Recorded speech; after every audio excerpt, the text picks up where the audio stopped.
ఉఫ్ ఏ సియాప్ప కొత్త Hindi cinema September 5న theatres release అయింది. ఇప్పుడు నవంబర్ 4 నుంచి నెట్ఫ్లిక్స్లో స్ట్రీమ్ అవుతుంది. Hindi cinema, Hindi original. నేను ఇంతకుముందు ట్రైలర్ చూశాను. ట్రైలర్ చూసినప్పుడు నాకు నచ్చింది. ట్రైలర్ కామెడీగా ప్లస్ అడల్ట్ కామెడీ ఉన్నట్టు అనిపించింది. ట్రైలర్లో నోరా ఫతేహి అండ్ నుస్రత్ భరూచా కనపడేసరికి చూద్దాంలే అనుకున్నాను. బట్ ఇప్పుడు ఓటీటీకి వచ్చాక చూశాను అనమాట.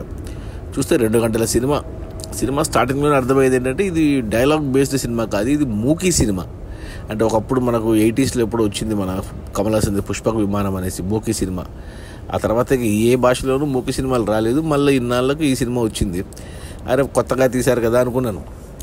తీరా చూస్తే ఈ సినిమా డైరెక్టర్ వచ్చేసి అశోక్ వచ్చేసి ఎవరంటే మన తెలుగు డైరెక్టర్, తెలుగు అబ్బాయి. మన నానితో పిల్ల జమీందార్ అనే మంచి కామెడీ సినిమా, అదొక్కటే మంచి సినిమా. తర్వాత భాగమతి కూడా తీశాడు మన అనుష్కతో. అతను డైరెక్టరు ప్లస్ ఈ సినిమా ప్రొడ్యూసర్ వచ్చి లవ్ రంజన్ ఫిలిమ్స్ బ్యానర్ పైన కొన్ని మంచి సినిమాలు తీశాడు. ప్యార్ కా పంచనామా 2 ఇలాంటి సినిమాలు తీశాడు. వాటిల్లో యాక్ట్ చేసిన నుస్రత్ భరూచా అని ఈ సినిమాలో కూడా హీరోయిన్. ప్లస్ ఆ సినిమాలో ఒక హీరో ఉన్నాడు, అతను కూడా ఉన్నాడు ఈ సినిమాలో.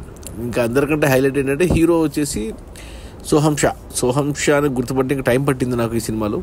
అతను తుంబాడు సినిమా చేసిన హీరో డైరెక్టర్.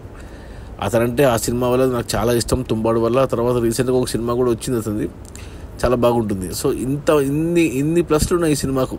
దానికి తోడు మన ఫ్యామిలీ మ్యాన్లో కామెడీ చేస్తాడు ఒక హీరో, అతను కూడా ఉన్నాడు. మన మెయిన్ మనోజ్ బాజ్పేయి అసిస్టెంట్గా చేస్తాడు, అతను కూడా ఉన్నాడు. ఇంతమంది ఉన్నారు. తీరా చూస్తే మూకీ సినిమా. స్టార్టింగ్ 5-10 నిమిషాలను అర్థమైపోయింది ఇది ఒక మూకీ సినిమా కాదు, ఇది ఒక లేఖి సినిమా అని అర్థమైపోయింది నాకు. అంటే మూకీ సినిమా అంటే ఏంటి అంటే మాట్లాడడానికి అవకాశం లేనిది మూకీ సినిమా. ఈ సినిమాలో అందరూ మాట్లాడడానికి అవకాశం ఉంటుంది, కానీ అందరూ సైకిల్ చేసుకుని ఉంటారు. అదేందో ఏంటో నాకు అసలు అందరూ ఓవర్ యాక్షన్. దానికి తోడు ఈ సినిమాకి మ్యూజిక్ డైరెక్టర్ ఏఆర్ రెహమాన్. అసలు ఆ బ్యాక్గ్రౌండ్ మ్యూజిక్, ఆ కామెడీ మ్యూజిక్ చూస్తే ఇరిటేషన్. మళ్ళీ ఈ మూకీ సినిమాలో 5 పాటలు పెట్టుకున్నారు బ్యాక్గ్రౌండ్లో. అసలు ఎందుకు ఏం చెప్పాలి, నేను ఒక అరగంట చూసి నా వల్ల కాలేక పక్కన పెట్టేశాను. కానీ రివ్యూ చేద్దామనే ఉద్దేశంతో బలవంతంగా చూశాను. ఇది చాప్టర్ వైజ్ పెట్టుకున్నారు, 6-7 చాప్టర్లు పెట్టుకున్నారు. అసలు ఎందుకు తీశారు ఏంటో అర్థం లేకుండా తీశారు ఈ సియాప్ప అంటే హిందీలో మనకు పంజాబీ వర్డ్. సియాప్ప అంటే అబ్బా ఏమంటారు, మనకి కష్టం అనుకోవాలి, కష్టము ప్రాబ్లము ఇలా. సో ఈ సినిమా చూడడం అంత కష్టమైపోయింది నాకు. సియాప్ప కరెక్ట్ పడ్డ టైటిల్. చూస్తున్న వాళ్ళకు అది ఒక ప్రాబ్లం అనమాట. ఇక 1.5 సేపు ఎలాగోలా భరించాను, కానీ సినిమా ఇక లాస్ట్ అరగంట అయితే నా వల్ల కాలేదు. అసలు ఇంపాసిబుల్. అసలు వీళ్ళు చూసుకోరా సినిమాని. అంటే ఎలా తీసాము, ఏం చేసాము, ఎందుకు తీసాము, ఎందుకు చూడాలి అనేది. ఎంత వర్స్ట్ మూవీ అంటే అంత వర్స్ట్ మూవీ సియాప్ప. కేవలం నోరా ఫతేహి గ్లామర్ కోసం చూశాను నేను సినిమాని. ఇంకా అంతకుమించి ఏమీ లేదు ఈ సినిమాలో.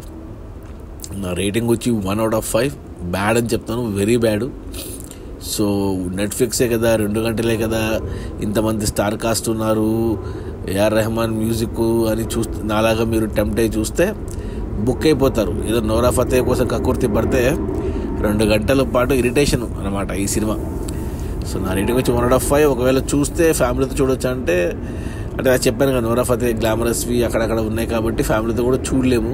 ఎవరైనా మగవాళ్ళు ఏదో నోరా ఫతేహి కోసం గ్లామర్ కోసం చూస్తా అంటే చూడండి, కానీ అది కూడా వద్దనే చెప్తాను. నేను భరించలేదు ఈ సినిమాని. దరిద్రమైన సినిమా సియాప్ప. నా రేటింగ్ వచ్చి 1/5. So very bad. నెట్ఫ్లిక్స్లో ఉంది, హిందీలో ఉంది, మర్చిపోండి, చూడొద్దండి. Okay, bye.